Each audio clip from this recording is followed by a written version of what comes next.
Cleopatra, না roast pulao আর রেজালা? এই প্রশ্নের উত্তর আর এই ভাগাভাগির মধ্যে আমি সবসময় বিপত্তিতে পড়ি। হ্যাঁ, ঢাকাইয়া বিয়ে মানেই তো হচ্ছে গিয়ে এই দুই গ্রুপ, তাই না?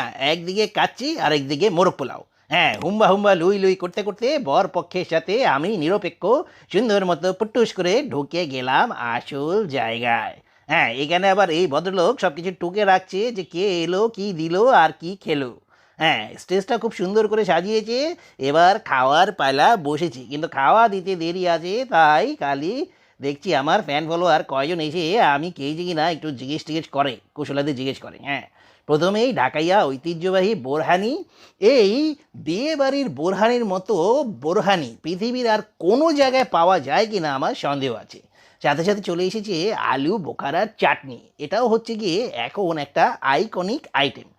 আর এই বিয়েতে অ্যারেঞ্জ করা হয়েছে পোলাও, রোস্ট, সবজি, টিক্কা, এই আইটেমগুলো। হ্যাঁ, বিশাল বড় একটা রানীর টুকরা পেয়ে গেলুম, আর দেখছো যে সাথে কিন্তু চাইনিজ ভেজিটেবল সার্ভ করা হয়েছে। এটা কিন্তু ইদানিং বিয়েতে দেখছি যে মানুষজন বেশ স্বাস্থ্য সচেতন হয়ে গিয়েছে। হ্যাঁ, একটা সবজির আইটেম কিন্তু করাই হয়। কাচ্চির সাথে কিন্তু এত ঝামেলা কেউ করে না, এত হাঙ্গামা করে না। কাচ্চি ইটসেলফ একটা এলিগেন্ট জিনিস, তাই না?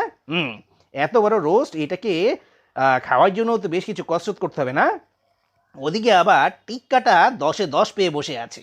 হ্যাঁ, টিক্কাটা কিন্তু এখানে একদম ফাটাফাটি। যাই হোক, অনেকক্ষণ পরে হচ্ছে গিয়ে চামচ টামচ জোগাড় করে বসতে পেরেছি। এবার তো হচ্ছে গিয়ে একটু আস্তে ধীরে হচ্ছে এত বড় রোস্টটাকে মাখনের মতো কেটে কেটে খাওয়া শুরু করলাম। হ্যাঁ, এর মধ্যেই দেখো বিফ রেজালা এসে হাজির। টুকরোগুলো দেখেছো? বিশাল বড় বড় টুকরো।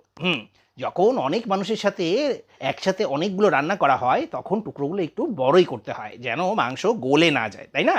কারণ এত বড় ডেক সামলানো তো যেন তেন কথা না। রান্না কিন্তু একদম অসাধারণ, মানে একদম 8.5 আউট অফ 10। প্রথম চামচ মুখে দিয়েই হচ্ছে বোঝা যায় যে আজকের এই বিয়েবাড়ির রান্নাগুলো কেমন হবে। আর আমার কাছে কিন্তু এই পোলাওর সাথে রোস্টের থেকেও বিফ রেজালা দিয়ে মাখিয়ে মাখিয়ে খেতে বেশি ভালো লাগে।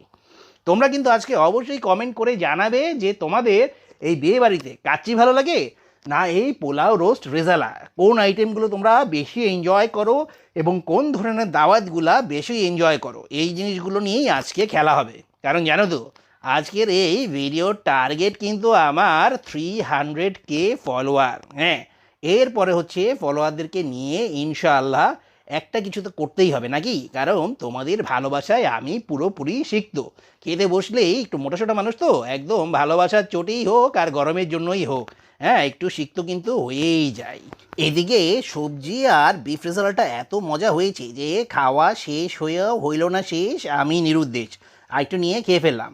সব শেষে যেই চাচা আমাদেরকে আদর আপ্যায়ন করে খাওয়ালো তার দিকেও তো একটু খেয়াল রাখতে হবে নাকি? হ্যাঁ, আজ এই পর্যন্তই, সবাই ভালো থাকবে।